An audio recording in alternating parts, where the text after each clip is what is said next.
Bonjour et bienvenue dans ma cuisine homemade. Aujourd'hui, on se retrouve pour une nouvelle recette. Recette de panzerotti.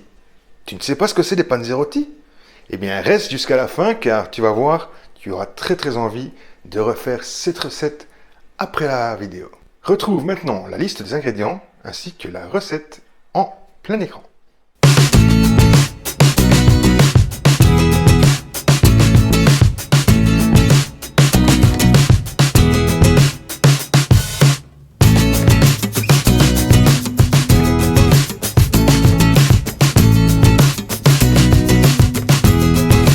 Voilà, nous nous retrouvons maintenant pour la recette en gros plan.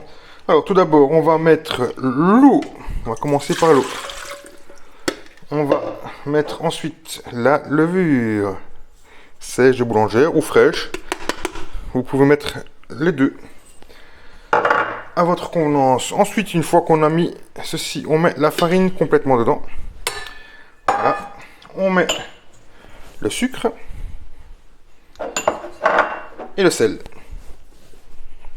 Jusque là, rien de bien compliqué. Ensuite, comme d'habitude, on aide le robot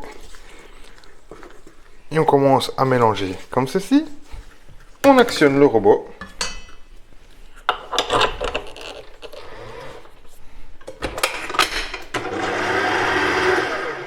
On est parti pour 1 minute.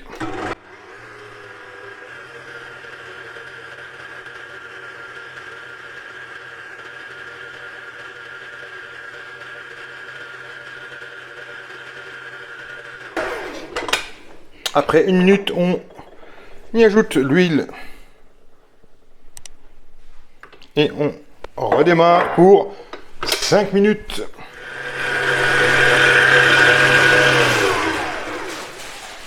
Voilà, 5 minutes sont passées.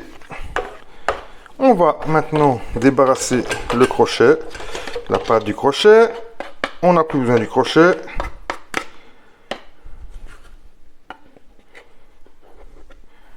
Voilà, normalement, jusque-là, je n'ai perdu personne. Tout le monde doit y arriver. Pas besoin de compétences particulières pour avoir fait ce que j'ai fait. Le plus dur a été de mesurer les quantités. Alors, pour ma part, je ne garde pas ça dedans. Maintenant, j'aurai plus de pâte. Si vous faites, par exemple, une plus grande quantité, vous pouvez laisser là-dedans et laisser reposer.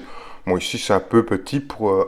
peu de pâte pour le grand bol, donc je vais le débarrasser dans un bol un peu plus petit, même s'il est déjà grand, mais il est moins haut.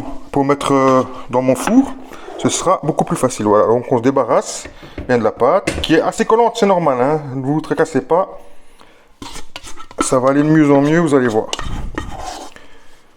Voilà, maintenant, ceci au four, enfin moi au four éteint bien sûr, pendant 2 heures. Au moins, il faut que ça double, voire triple de volume.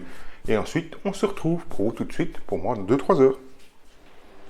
Voilà, on se retrouve maintenant, 2 heures plus ou moins, après 2 heures, 3 heures. Il faut que ça puisse avoir bien levé.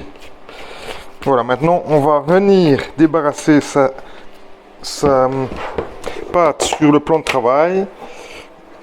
C'est le moment où il va falloir faire un petit peu preuve de talent, mais pas trop non plus.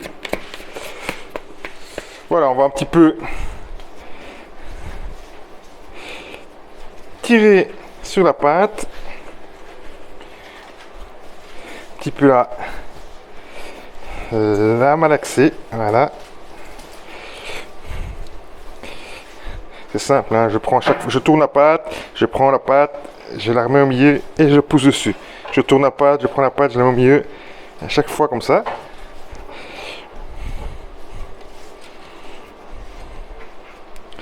Voilà.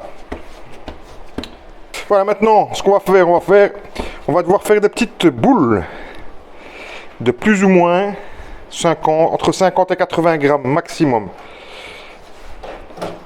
Alors moi, je ne vais pas les peser parce que j'en fais depuis régulièrement, mais je vais vous montrer plus ou moins ce qu'il vous faut comme boule, plus ou moins comme ceci. Voilà. Vous voyez, c'est entre ceci et ceci, voilà, pas plus. Et on va un petit peu les bouler, donc on va on va prendre ceci, hein. Donc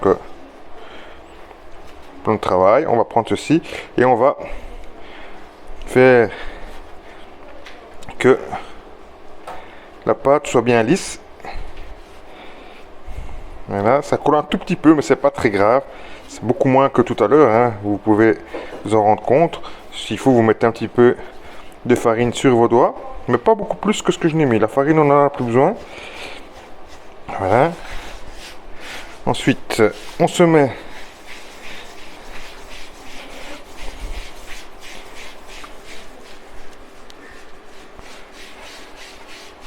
on fait une petite boule en fait. Si vous n'arrivez pas à faire sur le plan de travail, vous pouvez le faire sur la main, il n'y a pas de souci. En fait, le but c'est de faire une boule, voilà, avec l'ouverture toujours en dessous et d'en faire une boule assez ronde. Quand on a une petite boule comme ça, on la met sur une plaque de côté et donc on va pouvoir la laisser, on va faire ça avec toute la pâte et on va laisser en fait regonfler pendant 1 heure. On va la laisser de côté pendant 1 heure et puis voilà. Je la mets de côté sur une plaque. On fait la même chose avec tout le reste de la pâte et on laisse bien sûr lever encore pendant une petite heure. Voilà, on finit le dernier ensemble. Voilà. Il y en aura comme ça. J'en aurais fait 13 exactement avec la quantité que je vous ai donnée. On va pouvoir, je pense, en manger 2 voire 3 par personne pour les grands mangeurs. 2 par personne pour les mangeurs normaux.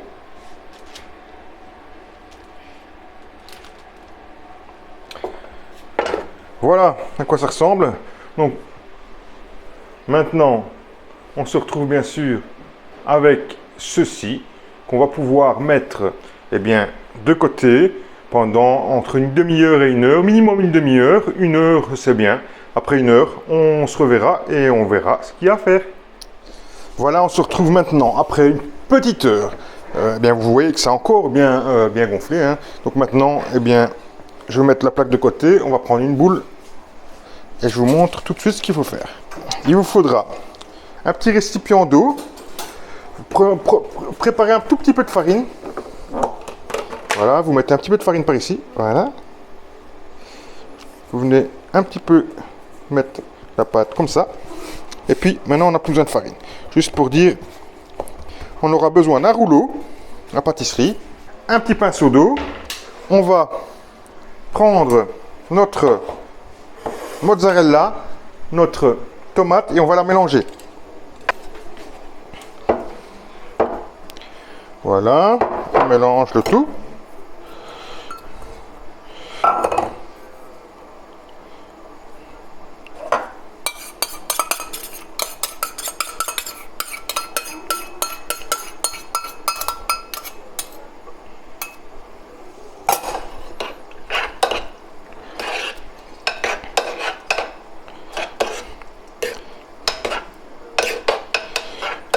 Voilà, donc vous mélangez bien votre mozzarella avec votre tomate, hein.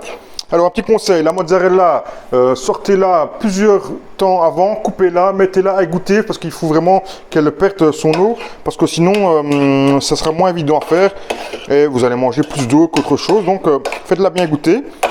Voilà, ça doit avoir cette texture, il ne doit pas avoir plus de sauce parce que comme on va fourrer les petits pains crus et qu'il va falloir les cuire à l'huile, vous faites chauffer votre huile aussi à ce moment-ci.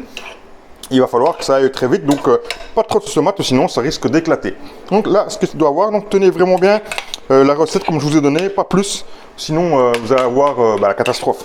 Allez, je vous montre 1 voire 2 comment il faut faire, et ensuite je le ferai en off pour le terminer.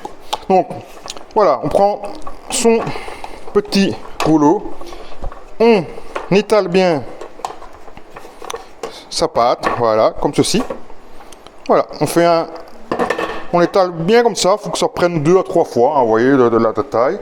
On prend son pinceau d'eau, voilà, qu'on essore, hein, et on va venir faire tout le tour, on va venir mettre de l'eau tout le tour de notre pâte. Voilà. Pendant ce temps-là, bien sûr, là, l'huile, votre huile de cuisson chauffe. Hein.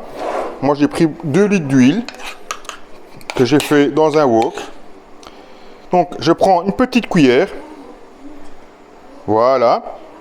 Que je viens mettre ici devant. Voilà. Ensuite, je viens prendre le restant et je viens le remettre ici au-dessus.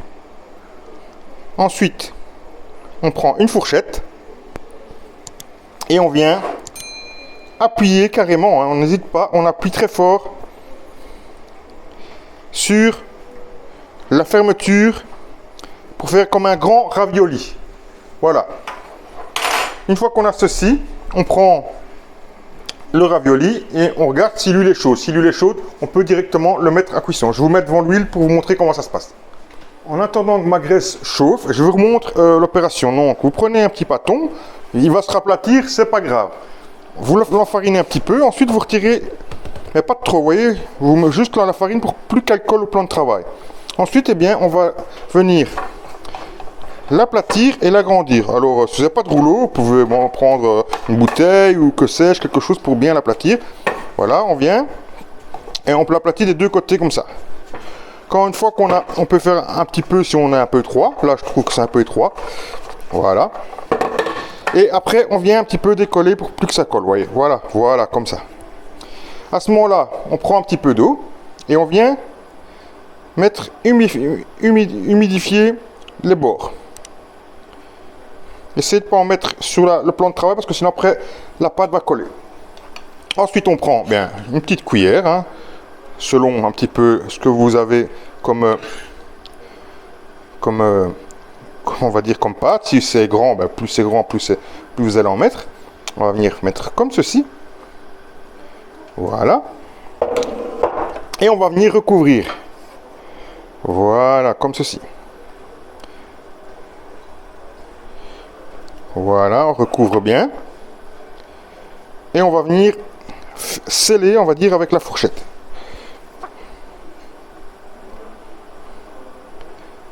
Voilà. Voilà. On regarde bien si c'est pas trop collé, parce que des fois, avec l'humidité, ce que je vous disais. Voilà. Et maintenant, la graisse a l'air d'être un peu plus chaude. On va l'enfourner, on va la mettre dans l'huile. Voilà, maintenant, vous voyez qu'on a mis sur le côté. Vous voyez qu'on a mis les deux. Bon, voilà. Hein. La graisse, là, maintenant, elle est chaude. Elle chauffe. Donc là, c'est bien. Vous voyez que ça va prendre, ça va gonfler automatiquement. Hein.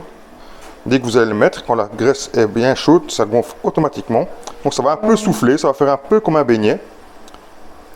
Et vous allez voir un petit peu. Donc vous allez sûrement vous rendre compte un petit peu là où on veut en venir à la fin.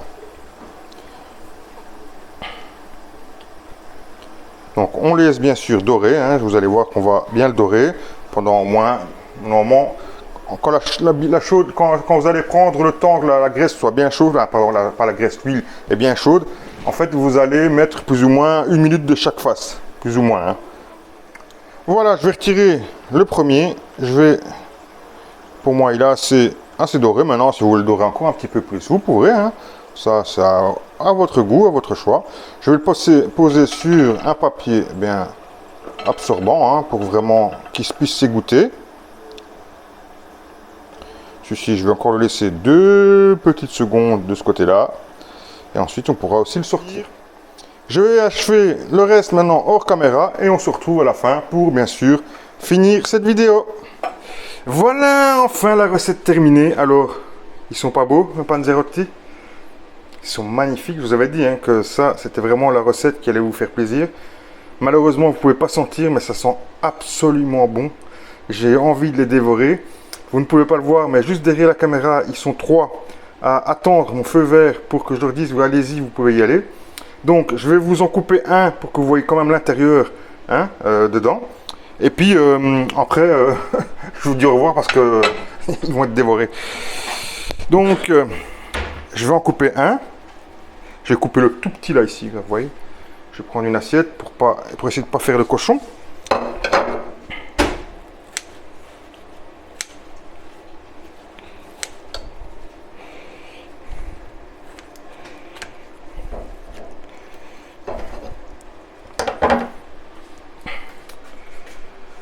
Voilà à quoi ça va ressembler l'intérieur.